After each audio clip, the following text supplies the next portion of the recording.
اعوذ باللہ من الشیطان الرجیم بسم اللہ الرحمن الرحیم نحمدہ ونصلی علی رسولہ الکریم۔ انتہائی قابل احترام سامعین اور مجھ سے اچھے لوگوں، السلام علیکم ورحمۃ اللہ وبرکاتہ۔ آج سورہ فاتحہ کے فضائل کے بارے میں گفتگو ہوگی۔ تو مسلم کی حدیث ہے کہ رسول اللہ صلی اللہ تعالیٰ علیہ وآلہ وسلم تشریف فرما تھے اور جبریل علیہ السلام بھی وہیں تھے۔ تو جبریل نے آسمان کی طرف نگاہ اٹھائی اور حضور صلی اللہ تعالیٰ علیہ وآلہ وسلم سے کہا کہ آسمان کا ایک ایسا دروازہ کھلا ہے جو آج تک نہیں کھلا، اور ایسا فرشتہ آ رہا ہے جو آج تک زمین پر نہیں آیا۔ تو فرشتہ آیا، اس نے رسول اللہ صلی اللہ علیہ وآلہ وسلم کو سلام کیا اور اس کے بعد کہا کہ یا رسول اللہ، اللہ تعالیٰ نے آپ پہ 2 نور نازل فرمائے ہیں، ایک سورہ فاتحہ اور دوسرا سورہ بقرہ کی آخری آیات۔ تو یہ ایک بہت بڑی فضیلت ہے سورہ فاتحہ کی۔ یہ قرآن کو افتتاح کرتی ہے، قرآن کی پہلی سورت ہے، اور اس کے بارے میں کہا جاتا ہے کہ مکمل پہلی سورت یہی نازل ہوئی تھی۔ سورہ علق، مزمل اور مدثر وغیرہ کی تھوڑی تھوڑی آیات نازل ہوئی تھیں، لیکن پہلی مکمل سورت یہی تھی۔ پھر اس کے بعد یہ ہے اس سورہ کے بارے میں کہ حضور صلی اللہ تعالیٰ علیہ وآلہ وسلم نے فرمایا کہ اللہ تعالیٰ نے کہا ہے کہ یہ نہ تو اس کی مثل زبور میں ہے، نہ انجیل میں ہے، اور نہ قرآن میں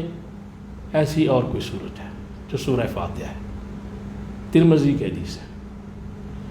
پھر اس کے بعد بخاری کی حدیث میں کہا، رسول اللہ صلی اللہ تعالیٰ علیہ وآلہ وسلم نے کسی ایک صحابی سے کہ یہ قرآن کی سب سے بڑی صورت ہے، اور اس کے بعد بہقی نے یہ بیان کیا ہے کہ سورہ شفا ہے۔ تو گزارش کرنے کا مقصد یہ ہے کہ یہ جو سورت ہے الحمدللہ رب العالمین، یہ ہر نماز کے لیے، اس کے فضائل بھی میں نے آپ کے سامنے رکھ دیے مختصر طور پر، لیکن اس کا اگر جائزہ لیا جائے تو محسوس ہوتا ہے، جو عام علماء نے بھی لکھا ہے، کہ ایک اللہ تعالیٰ نے اپنے بندے کو تعلیم دی ہے کہ اس طرح مجھے خطاب کرو، اور یقیناً جب کسی سے کوئی شے مانگنی ہو ایک سلیقہ ہوتا ہے، تو ایک ادب سکھایا گیا ہے کہ پہلے تعریف کرو جس سے کوئی چیز مانگ رہے ہو، اس کے بعد پھر وہ چیز مانگو۔ تو یہاں کہا گیا الحمدللہ رب العالمین، تو اس کا مقصد یہ ہے، اس کا جو ترجمہ ہے وہ یہ ہے کہ اللہ جو ہے اس کی تعریف کرو جو تمام عالمین کا پروردگار ہے، پرورش کرنے والا ہے۔ تو اب اللہ تبارک تعالیٰ نے تخلیق بھی فرمایا مخلوق کو، اور پھر اس کی پرورش کا ذمہ بھی اپنے ذمہ لیا، اور اس طرح یہ پہلی آیت میں بتایا گیا کہ اگر تم کھاتے میرا ہو تو گاؤ بھی میرا ہو۔ تو لہذا اس کا ایک یہ بھی مفہوم ہو سکتا ہے، ترجمہ تو وہی ہے کہ آئیے اس اللہ کے قصیدے پڑھیں کہ جو ہماری پرورش فرما رہا ہے، اور پرورش کہاں سے کہاں تک ہے اس کا اندازہ نہیں کیا جا سکتا، اور کس کس چیز کی پرورش ہے اس پوری کائنات میں۔ لیکن چیز یہ ہے کہ جب ہم دلکش نظارے دیکھتے ہیں، خوبصورت رنگینیاں دیکھتے ہیں، اور بے شمار چیزیں دیکھتے ہیں جن سے انسان کا دل اور آنکھیں متاثر ہوتی ہیں، تو پھر بے اختیار ایک مسلمان کے ذہن میں بات آنی چاہیے کہ جتنے بھی نظارے ہیں، جتنی یہ خوبصورت چیزیں ہیں، آسمان پہ ستارے ہیں، دوسری اس کے پیچھے ایک ہی دست قدرت کار فرما ہے، وہ اللہ ہے۔ وہ مصور جو ہے اور وہ جو صناع ہے وہ صرف اللہ ہے۔ لہذا اللہ تبارک تعالیٰ ہی کی تعریف کرنی چاہیے، چونکہ سب کچھ اسی نے دیا۔ جتنی چیزیں ہم استعمال کر رہے ہیں سب اللہ تعالیٰ کی طرف سے ہے۔ پھر ایک حدیث پاک میں یہ کہا گیا کہ یہ جو سورہ شفا ہے، سورہ شفا، تو اس کا مقصد یہ ہے کہ ہم میڈیسن بھی لیتے ہیں، ڈاکٹرز کے پاس بھی جاتے ہیں، بالکل ٹھیک ہے، لیکن اگر ہم دن میں ایک دفعہ، یہ میرا ایک تجربہ ہے جو بیان کر رہا ہوں، اول آخر درود شریف پڑھ کر ایک دفعہ سورہ فاتحہ پڑھ کے پانی پہ دم کر کے پیا کریں، تو اس سے بے شمار روحانی جسمانی بیماریاں ختم ہو جاتی ہیں، خصوصاً روحانی بیماریاں۔ چونکہ یہ اللہ تبارک تعالیٰ نے ایک ایسی صورت نازل فرمائی ہے کہ جو بندوں کی زبان میں گفتگو کی گئی ہے، اور مسلم کی حدیث ہے کہ اللہ تعالیٰ نے اس کو 2 حصوں میں تقسیم کیا۔ یعنی پہلے اللہ تبارک تعالیٰ کی تعریف ہے، الحمدللہ رب العالمین الرحمن الرحیم مالک یوم الدین تعریف ہے۔ پھر اس کی ایک جو درمیانی آیت ہے، ایاک نعبد و ایاک نستعین، اس کا مطلب ہے، اس کا کہا گیا مسلم شریف کے حدیث میں کہ 2 حصوں میں تقسیم ہے، ایک اللہ کے لیے، ایک بندے کے لیے۔ یعنی اس میں درخواست بھی ہے،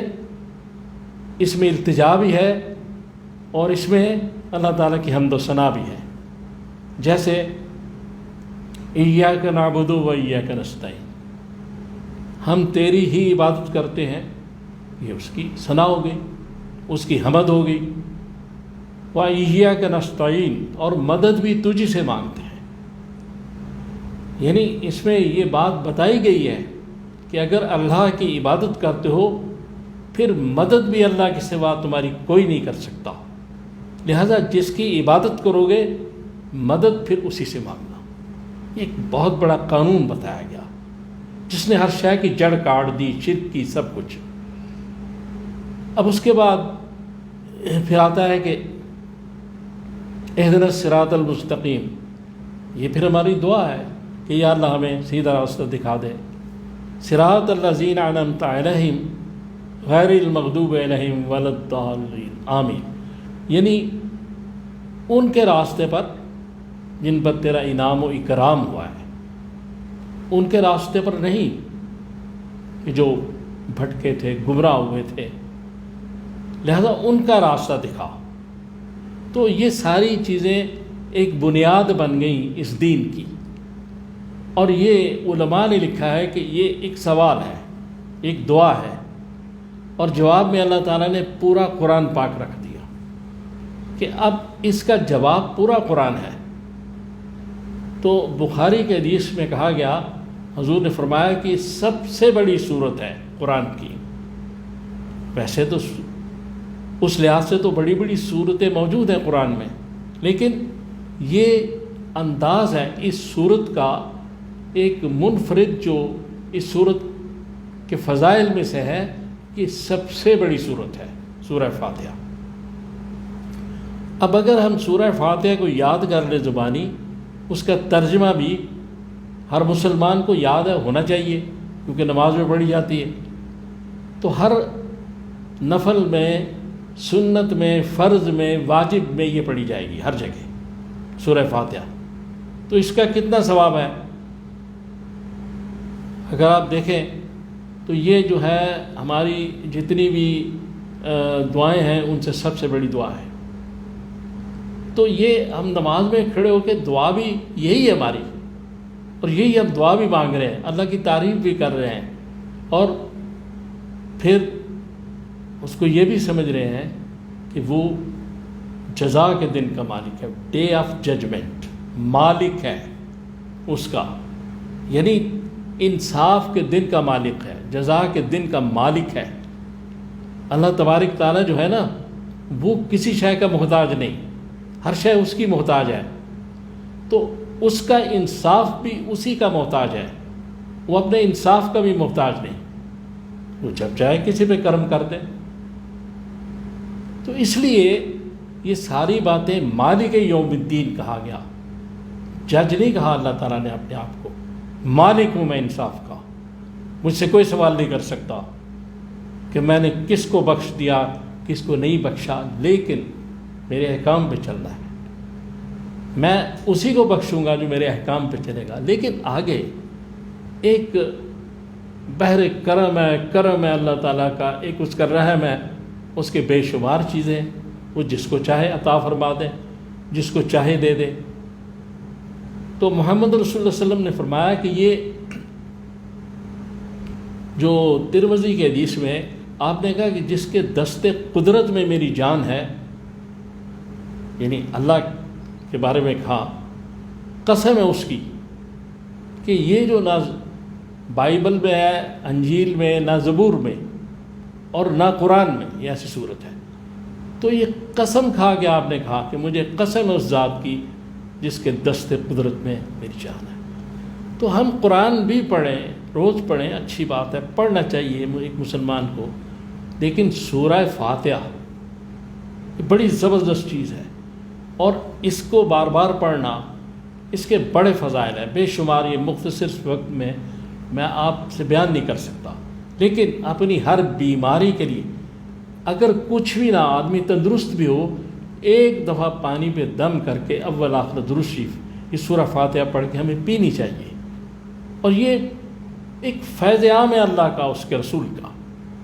جس سے ہمیں فائدہ حاصل کرنا چاہیے۔ ہم ادھر ادھر بھٹکتے پھر رہے ہیں، اللہ رسول کی طرف کیوں نہیں جاتے، اس کی طرف رجوع کیوں نہیں کرتے، وہ وظائف کیوں نہیں کرتے جو رسول فرما رہا ہے، وہ بات کیوں نہیں کرتے جو اللہ کہہ رہا ہے۔ ہم ہر قسم کی شفا حاصل کر سکتے ہیں سورہ فاتحہ سے، لیکن یقین اور ایمان کی ضرورت ہے، یہ چیزیں بہت ضروری ہیں۔ اگر یہ نہیں ہے تو پھر کوئی مسئلہ ہی نہیں، چونکہ اس کے بعد ہی کہا گیا لا ریب فیہ، الف لام میم ذالک الکتاب لا ریب فیہ، تو شک نہیں ہے، شک کے ساتھ اس کتاب کو مت پڑھیں، اس کو یقین کے ساتھ پڑھنا پڑے گا، اور جتنا یقین ہوگا اتنے کام جو ہے وہ بہتر ہوتے جائے گے۔ ہم مسلمان ہیں، ہمیں جو دین کی تعلیم دی گئی ہے ہم نے اسی پر چلنا ہے، ہم نے قرآن حدیث کو اختیار کرنا ہے، ہم نے اتباع رسول اور اللہ کے احکامات کو ماننا، اتباع رسول میں چلنا ہے۔ اس لیے سورہ فاتحہ یہ جو الحمد شریف ہے اس کو اپنا معمول بنائیے، اور پھر دیکھیے آپ خود محسوس کریں گے کہ اس کے کتنے فائدے ہیں۔ جس طرح میں نے پہلے کہا تھا کہ نماز جو ہے پڑھا کریں، اس کے کتنے فائدے ہیں، اس طرح میں گزارش کر رہا ہوں پھر کہ سورہ فاتحہ کو اپنا معمول بنائیں، جہاں تھوڑی بہت تکلیف ہے دم کر کے پی لیا کریں، کسی کو دم کر کے دے دیا کریں، ویسی بات نہیں، ہر آدمی دوسرے کے لیے دعا کر سکتا ہے، ہر آدمی دم کر سکتا ہے، یہ کوئی خصوصی چیزیں نہیں ہیں، لیکن اس آدمی کا باشرہ ہونا اور نمازی ہونا ضروری ہے، لیکن یہ نہیں کہ خاص لوگ ہوتے ہیں، نہیں، سب کر سکتے ہیں۔